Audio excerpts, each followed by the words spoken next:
Hello दोस्तों, कैसे हैं आप? I welcome you to video session classes of civil procedure code 1908। Today we are going to discuss new important topic, मीन profit. मीन profit जिसकी spelling है MESNE, इसका प्रोनाउंसिएशन होगा मीन प्रॉफिट। कुछ लोग उसको मेसने प्रॉफिट भी बोलते हैं, पर it is wrong. It is called मीन profit.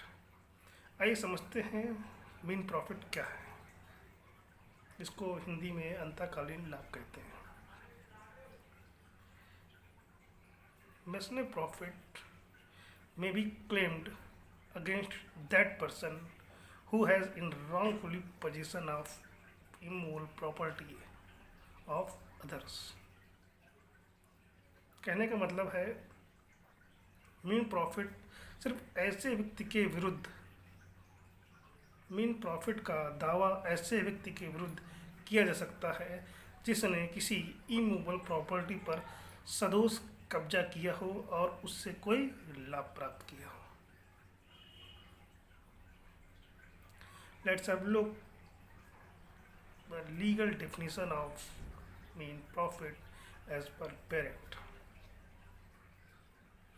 Mean profit is defined in subsection 12 of section 2 of Civil Procedure Code. Mean profit means those profit.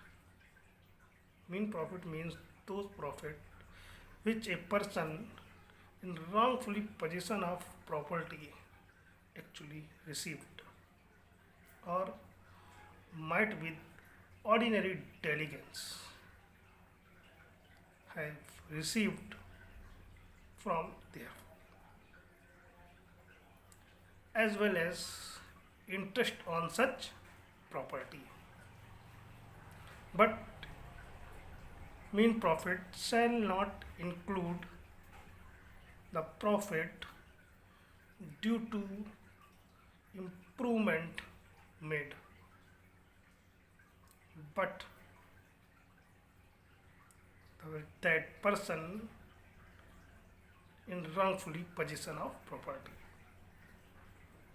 क्या मतलब हुआ दोस्तों इसका? आइए समझते हैं। मीन प्रॉफिट से तात्पर्य ऐसे लाभों से है जिसमें कोई व्यक्ति किसी संपत्ति पर सदोष कब्जा करके उससे कोई लाभ प्राप्त कर लेता है, या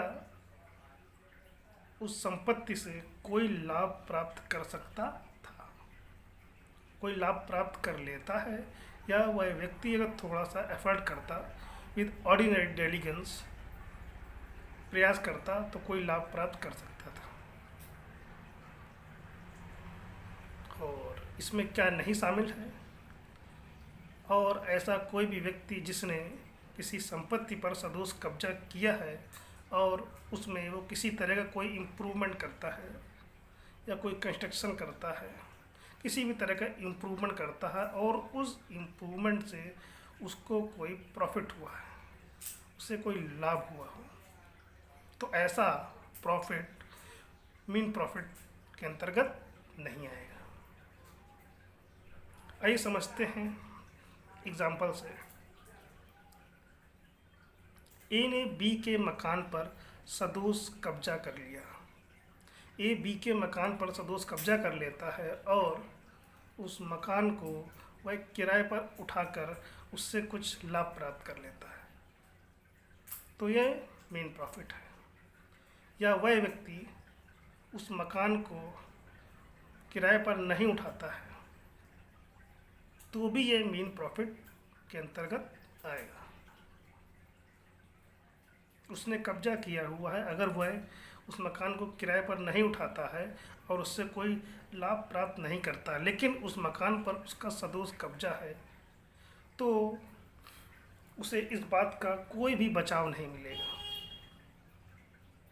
कि उसने कोई लाभ प्राप्त नहीं किया हुआ है। और समझते हैं इसमें क्या नहीं शामिल है।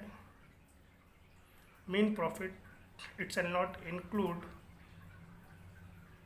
इम्प्रूवमेंट।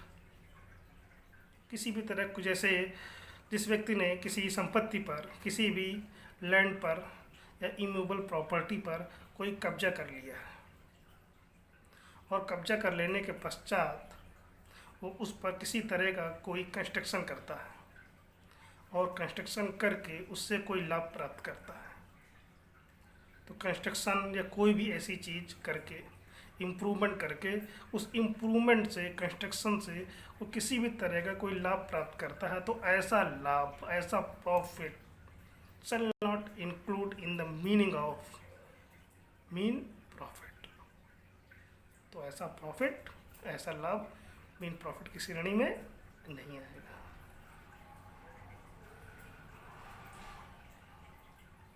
जैसे एग्जाम्पल से समझते हैं, ए ने बी की लैंड पर कब्जा कर लिया, एग्रीकल्चर लैंड है, और उस पर किसी भी तरह का कोई कंस्ट्रक्शन करके कोई नलकूप या ट्यूबवेल वगैरह बना दिया और उससे वह कोई लाभ प्राप्त करता है, तो ऐसा लाभ मीन प्रॉफिट की श्रेणी में नहीं आएगा। ओके दोस्तों, तो हमने जाना मीन प्रॉफिट के बारे में। Thank you for watching my video.